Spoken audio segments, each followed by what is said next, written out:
wengi wataenda na pesa kwa siku ya leo. Kawangado mana tong mathin wadhi Gatundu moko kuom jopiny ma Gatundu North nobago nyasi mar dhialo chieng' nyuol ma jatend Kenya machon Uhuru Kenyatta ma kawuono orwako hike ma 62.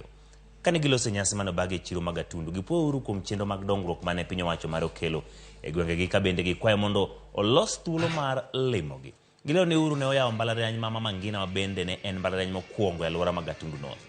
Gipuo ni mbalariany no kelo lokruok maduong' e weche mag somo mamalo kaachiel kod kelo dongruok e alwora no.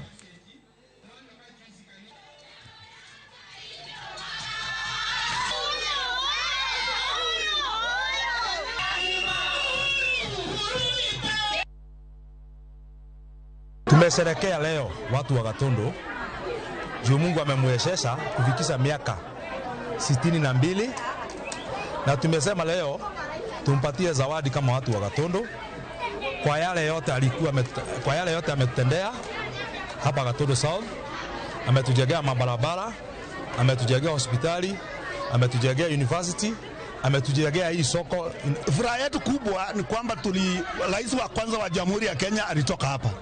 Mtoto yake ako hapa. Wananchi lazima waone baraka ya Mungu kwa sababu hata Mama Ngina Kenyatta ameona mzee yake akiwa rais, ameona mtoto yake akiwa rais, na bado kwa hiyo boma bado tuko na mbegu ya Mungu kubwa sana inaweza tutawala nchi na tuongoza na hiyo baraka bado, hiyo mafuta bado iko hapo.